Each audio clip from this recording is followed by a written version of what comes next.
and they went through a lot of trouble to do it. The volunteers tell me that there's a very small opening on the other side of the church above a door. The thieves took an extended ladder, set it up, climbed over through that small opening and down on a scaffolding, and from there, they helped themselves.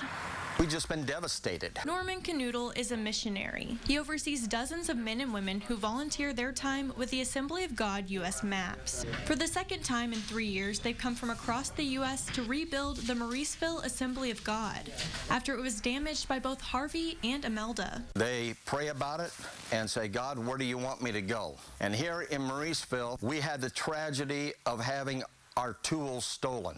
Norman says the volunteers were sound asleep in their RVs parked next door when the thieves struck Tuesday night and made off with more than $8,000 worth of tools. We've all been violated.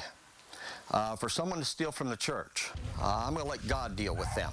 Norman says the tools were personally collected over a lifetime by the volunteers, who are mostly retired contractors, and for some, tools that can't be replaced. One of the men walked in and he says, they took everything I had. His father-in-law gave him a Craftsman drill over 35 years ago. Pastor J.R. Armstrong says the church couldn't make these repairs alone. They depend on the volunteers. They work for $1 per man hour that goes to U.S. missions. So they are probably a savings of $600,000 to $700,000. J.R. was disheartened at first, but his faith was restored, thanks to an outpouring of support from other churches. When you start realizing who you are and what you stand for, and you know that the enemy's not going to win. The group only has 10 more weeks to finish making repairs, so they're going to have to get a little creative to finish what they started.